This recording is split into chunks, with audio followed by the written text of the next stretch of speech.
Hello दोस्तों, नमस्कार। मैं अंकित पाल, आप सभी का स्वागत है अंकित एकेडमी 2.0 में। दोस्तों, आज हम बायोलॉजी की जबरदस्त क्लास लेके आ गए हैं आप सभी के लिए। आज आप सभी बहुत सारी चीजें सीखने वाले हैं और सीखने क्या वाले हैं। आज का पहले टॉपिक का नाम जानते हैं, जुड़वा बच्चे कब और कैसे होते हैं। जुड़वा बच्चे, हाँ, ये जुड़वा बच्चे आप सभी के दिमाग में बहुत बार क्वेश्चन आया होगा, जुड़वा बच्चे होते कैसे हैं और कब होते हैं, कैसे माँ के पेट में डेवलप करते हैं, उसके साथ साथ में ये कितने प्रकार के होते हैं। ये हर एक वनडे एग्जाम में हमें क्वेश्चन भी पूछा जाता है, उस समय हम क्वेश्चन का आंसर नहीं दे पाते। ये बोर्ड एग्जाम में, गवर्नमेंट एग्जाम में इनसे रिलेटेड क्वेश्चन भी पूछा जाता है। तो सबसे पहले आज हम जानेंगे यहां पे, बट इससे पहले जो है आप सभी अगर चैनल पे नए हैं तो चैनल को सब्सक्राइब करके बेल आइकन प्रेस कर ले, ताकि आप सभी को नए वीडियो का नोटिफिकेशन मिलता रहे। और उसके साथ साथ में वीडियो को ज्यादा से ज्यादा लोगों तक शेयर करना, वीडियो को लाइक भी करना। चलिए दोस्तों, यहां पे हम देखते हैं सबसे पहले जुड़वा बच्चे। जुड़वा बच्चे को हम बोलते हैं यहाँ पे ट्विन ब्रदर, सॉरी यहाँ पे हम बोलेंगे ट्विन बेबी बोलते हैं। अब ये देखिए ट्विन बेबी, इंग्लिश में से हम बोलेंगे ट्विन बेबी और हिंदी में बोलते हैं जुड़वा बच्चे। अब यहाँ पे देखिएगा सबसे पहले ये कितने टाइप से होते हैं, तो अब ये कितने टाइप से होते हैं हमें ये चीजों को जानना बेहद जरूरी है। देखिएगा यहाँ पे ये दो टाइप से होते हैं। पहला नंबर होता है यहाँ पे, ये होते हैं आइडेंटिकल, क्या होते हैं यहाँ पे, आइडेंटिकल ट्विन होते हैं, आइडेंटिकल यहाँ पे ट्विन होते हैं। और दूसरा नंबर यहाँ पे क्या होता है, अनआइडेंटिकल। दूसरे जो टाइप से होते हैं वो होते हैं अनआइडेंटिकल ट्विन होते हैं, ठीक है, अनआइडेंटिकल ट्विन्स। अब यहाँ पे ये अनआइडेंटिकल जो ट्विन्स होते हैं इन्हें हमें सबसे पहले जानना जरूरी है। तो सबसे पहले यहाँ पे हमें क्या जानना है कि ये चीजें जानना जरूरी है कि इनका जो यहाँ पे फीमेल का रिप्रोडक्टिव पार्ट होता है, ये फीमेल के रिप्रोडक्टिव पार्ट से ही जो है ये सारी प्रोसेस होती है। अभी हमें समझना कहाँ से है, सबसे पहले यहाँ पे देखिएगा फीमेल का ये रिप्रोडक्टिव पार्ट है और फीमेल के रिप्रोडक्टिव पार्ट में यहाँ पे दोनों साइड में ओवरी पाई जाती है। अब देखिएगा जब ओवरी क्या होती है, ओवरी वन टाइम में ओनली वन ही ओवम को रिलीज करती है। तो जब वन टाइम में ये ओवम को रिलीज करी, ओवम को रिलीज करने के बाद फिर से ये फैलोपियन ट्यूब में आता है। ओवम कहाँ आता है, फैलोपियन ट्यूब में आता है। ये जो ट्यूब लाइक स्ट्रक्चर इसको बोलते हैं फैलोपियन ट्यूब, फैलोपियन ट्यूब में आता है। और जब यहाँ से यूट्रस से होते हुए स्पर्म आता है इसके पास, जब स्पर्म आएगा तो एक दूसरे को फ्यूज करेंगे। तो फ्यूज करने के बाद वहां पे एक न्यूक्लियस का फॉर्मेशन होता है। जब एक न्यूक्लियस का फॉर्मेशन होता है तो न्यूक्लियस का फॉर्मेशन हो जाने के बाद फिर से ये चीजें नीचे कहां पे, ये यूट्रस में आते हैं। कहां पे आएंगे, ये यूट्रस में आएंगे और यहीं पे इनका डेवलप होगा किसी एक बेबी का। और जब बेबी का डेवलपमेंट होगा तो ये बेबी आफ्टर 9 मंथ तक डेवलप करके, आफ्टर 9 मंथ के बाद किसी मदर के द्वारा जो है वहां पे वो जन्म लेता है। तो उसके बाद ये तो प्रोसेस हो गया जो है यहाँ पे एक सिंगल बेबी का, मतलब ये एक सिंगल बेबी बनता है यहाँ पे, जो मैंने अभी आपको ये प्रोसेस बताया। इसमें कोई जो है आइडेंटिकल नहीं होता, अनआइडेंटिकल कोई नहीं होते, ये सिर्फ सिंगल बेबी होते हैं। अब ये मेल हो सकते हैं या फीमेल हो सकते हैं, तो ये आपको समझ में आ गया होगा। अब चलिए दूसरी बात हम करते हैं आइडेंटिकल बेबी का। आइडेंटिकल जो बेबी होते हैं यहाँ पे, आइडेंटिकल जो ट्विन होते हैं, इनमें क्या क्या चीजें होती है। अब देखिएगा जैसे कोई एक यहाँ पे ओवरी है, ये ओवरी है और ओवरी से एक ओवम रिलीज हुआ, यहाँ पे आप पहुंचा, ठीक है, फैलोपियन ट्यूब में आ गया। अब नीचे से क्या होगा, यहाँ पे इनके सर्विक्स से होते हुए, यूट्रस से होते हुए यहाँ पे स्पर्म आया। कहाँ पे आएगा स्पर्म, इस फैलोपियन ट्यूब में आएगा और इसे ओवम को क्या करेगा, उसे फर्टिलाइज कर देगा। जैसे ही फर्टिलाइज करेगा तो फिर वहां पे जाकर के एक सेल का फॉर्मेशन होता है। जैसे एक सेल का फॉर्मेशन होगा, तो जब एक सेल का फॉर्मेशन होगा तो यहाँ पे एक बड़ा सा ये सेल बन जाएगा। अब ये सेल बनेगा, न्यूक्लियस जिसे बोलते हैं। अब इस सेल को हम क्या बोलेंगे, न्यूक्लियस बोलेंगे। ये न्यूक्लियस कंप्लीटली है। अब इस न्यूक्लियस का क्या होता है, कुछ दिन के बाद यहाँ पे क्या होता है, इनमें स्प्लिटिंग हो जाती है। क्या होती है यहाँ पे, स्प्लिटिंग। स्प्लिटिंग का मतलब एक दूसरे से विभाजित हो जाता है। और जब एक दूसरे से विभाजित हो जाता है यानी इसका न्यूक्लियस दो पार्ट में डिवाइड हो गया। जैसे ये इसका न्यूक्लियस दो पार्ट में डिवाइड हो जाएगा तो इसके बाद फिर क्या होगा, यहाँ पे जो भी इसमें जो कैरेक्टर, जो भी यहाँ पे ऑर्गेनिज्म यानी जो भी बेबी होगा वो बेबी दो होंगे। एक बेबी से क्या हो गया, वहां पे दो बेबी में वो डिवाइडेशन हो गया। तो एक बेबी इधर साइड में और एक बेबी इधर साइड में, दोनों साइड में दो बेबी का फॉर्मेशन होता है। अब यही दो बेबी क्या होंगे, यहाँ पे ये, यहाँ से ये जो न्यूक्लियस है ये यहाँ पे आएगा यूट्रस में और यहीं पे इसका कंप्लीटली ग्रोथ होता है।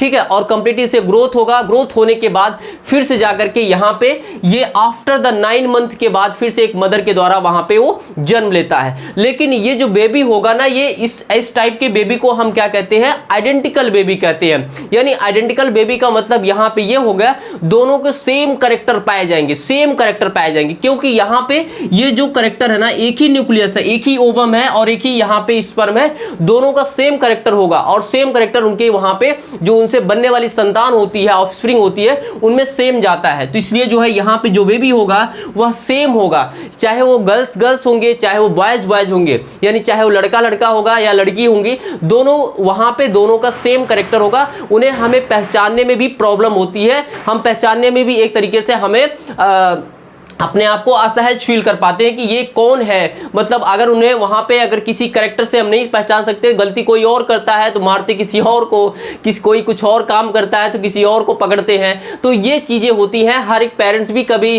पेरेंट्स तो मान लीजिए डेली उनके साथ में रहते हैं, थोड़ी बहुत करेक्टर को पहचान लेते हैं, लेकिन कुछ लोग ऐसे भी होते हैं जो बाहरी लोग होते हैं, नहीं पहचान पाते हैं कि ये कौन है। ठीक है, तो ये तरीके से सारी चीज़ें होती है, तो इनको बोलते हैं हम आइडेंटिकल ट्विन बोलते हैं। तो आपको इतनी सारी चीज़ें समझ में आ गया होगा। चलिए भाई, अब आपको इतना समझ में आ गया, अब हम आपको बताते हैं आइडेंटिकल अनआइडेंटिकल ट्विन क्या होते हैं। अनआइडेंटिकल ट्विन क्या होते हैं, इसे हमें समझना बहुत ज्यादा जरूरी है। तो सबसे पहले आप यहां पे देखिएगा, जैसे ध्यान से देखिएगा, अब यहाँ पे क्या होता है, जैसे इधर से क्या हुआ, इधर से आपने देखा एक ओवरी से क्या हुआ, एक टाइम होता है जब ओवम फिर से रिलीज हुआ।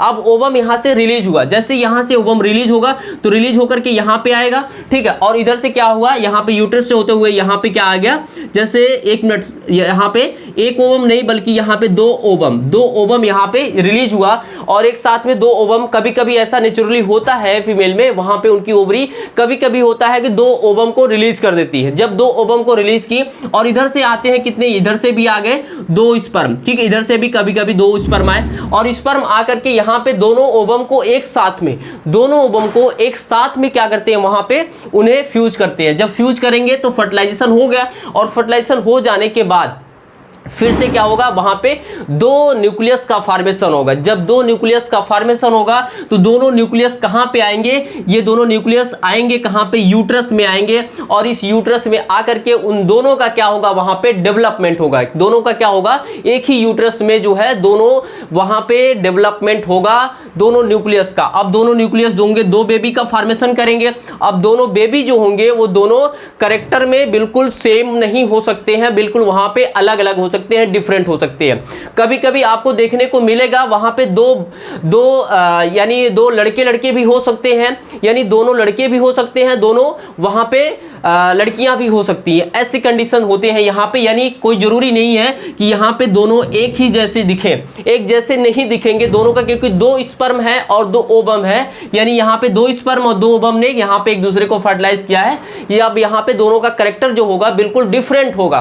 तो कभी कभी आपको ऐसा भी देखने को मिलता है, कभी एक बॉयज एक गर्ल्स, या कभी कभी ऐसे भी देखने को मिलेगा दोनों गर्ल्स या दोनों बॉयज ऐसे देखने को मिलेंगे। तो ये कोई जरूरी नहीं है। तो दोनों का वहां पे क्या होता है, दोनों में ये जो ट्विन्स होते हैं उस ट्विन को हम बोलते हैं अनआइडेंटिकल ट्विन। मतलब दोनों या तो बॉयज बॉयज, दोनों गर्ल्स गर्ल्स, या तो वहां पे एक बॉयज और एक गर्ल्स भी होते हैं। तो इस तरीके से यहाँ पे ये जो करेक्टर्स होता है, ये सारी चीजें इसे शो करती है, अनआइडेंटिकल ट्विन को शो करती है। तो इसको बोलेंगे अनआइडेंटिकल ट्विन। और अभी इसके पहले मैंने बताया एक ओवम और एक ओवम और एक क्या है, यहाँ पे स्पर्म फ्यूज करेगा, उसे बोलेंगे हम वहां पे वहां पे वो स्प्लिट कर जाता है। जब एक ही स्पर्म यानी एक ही न्यूक्लियस जब स्प्लिट करके अलग अलग हो जाता है तो वहां पे आइडेंटिकल ट्विन। और जब दो ओवम स्पर्म एक दूसरे को करते हैं उसको बोलते हैं हम अनआइडेंटिकल ट्विन। और उसके साथ साथ में जब एक ओवम और एक स्पर्म जो है एक दूसरे को फ्यूज करते हैं उसको बोलते हैं हम वहां पे यानी सिंगल बेबी। तो वो सिंगल बेबी हो गया। तो इस तरीके से ये जो है यहाँ पे बेबी का फॉर्मेशन होता है। आप सभी को सारी क्वेश्चन का आंसर यहाँ पे आप सभी को मिल गया होगा, यानी आइडेंटिकल ट्विन क्या है और अनआइडेंटिकल ट्विन क्या है। इसी तरीके से दोस्तों यहाँ पे होता है किसी एक मदर के। और ये जो होते हैं दोस्तों, अब आप कुछ क्वेश्चन होगा, कुछ लोगों का ये भी क्वेश्चन होगा कि नहीं आप तो सर 3 बेबी भी होते हैं। तो 3 बेबी होते हैं, हो सकते हैं, ऐसा नहीं है, होता भी है। तो 3 बेबी जो होंगे ना, ये मदर का जो एक यानी एक फीमेल का जो है यहाँ पे यूट्रस होता है, ये यूट्रस का भी एक कैपेसिटी कैपेसिटी होता है, तो एक यहाँ पे एक ही बेबी को डेवलप कराने की इसकी कैपेसिटी है। लेकिन कभी कभी यहाँ पे 2 बेबी को डेवलप करा देता है, तो तब भी कहीं न कहीं वो बेबी अच्छा रहता है, वो बेबी जो कंसीव होते हैं वो अच्छे होते हैं, थोड़ा सा डेवलप होते हैं। कभी कभी आप लोगों ने देखा होगा एक का कम भी डेवलप होता है, एक का कभी ज़्यादा होता है। जो मैंने आपको अनआइडेंटिकल ट्विन में बताया या आइडेंटिकल ट्विन बताया है, दोनों में भी ऐसे कंडीशन देखे जाते हैं। कभी कभी एक हल्का सा डेवलप ज़्यादा हो जाता है, एक डेवलप किसी का कम हो जाता है। लेकिन अगर यहाँ पे 3 बेबी का फॉर्मेशन हो रहा है, तो वहाँ पे भी हो सकता है वो बच्चे ना भी अपने आप को सर्वाइव कर पाए, उनकी डेथ भी हो सकती है। इसके साथ साथ में यहाँ पे ये भी चीज़ें देखनी जाती है, अगर यहाँ पे ये 3 बेबी हैं तो 2 बच सकते हैं, एक हो सकता है मिस कर जाए, यानी वहाँ पे उसकी डेथ हो सकती है, या दोनों का अच्छे से, तीनों का डेवलपमेंट अच्छे से ना हो, तो ये भी चीज़ें होती हैं। या कभी कभी ऐसा भी होता है तीनों का एक मदर जन्म दे देती है, तो उन्हें ICU में या उन्हें अलग जगह से उन्हें व्यवस्था करी जाती है उनके लिए, और कुछ समय तक उनको ICU में रख करके उनका डेवलपमेंट कराया जाता है। तो ये सारी चीजें होती हैं कंडीशन। अब आप लोगों को सारे क्वेश्चन का आंसर मिल गया होगा, 3 बेबी होंगे या 2 बेबी होंगे या 1 बेबी कैसे होते हैं, ये सारे क्वेश्चन का आंसर आप सभी को मिल गया होगा। तो ये होता है हर एक फीमेल की थोड़ा सा वहां पे उसकी कैपेसिटी भी अलग होती है, और उसके साथ साथ में नेचुरली प्रोसेस होते हैं, तो ये नेचर के द्वारा होता है। तो यहाँ पे आप सभी को ये सारा समझ में आ गया होगा। आप सभी वीडियो को ज्यादा से ज्यादा लोगों तक शेयर करना। चैनल को नहीं सब्सक्राइब किया तो चैनल को सब्सक्राइब करके बेल आइकन प्रेस करें, ताकि आप सभी को एक नए वीडियो फिर से मिलती रहे। थैंक यू दोस्तों, जय हिंद।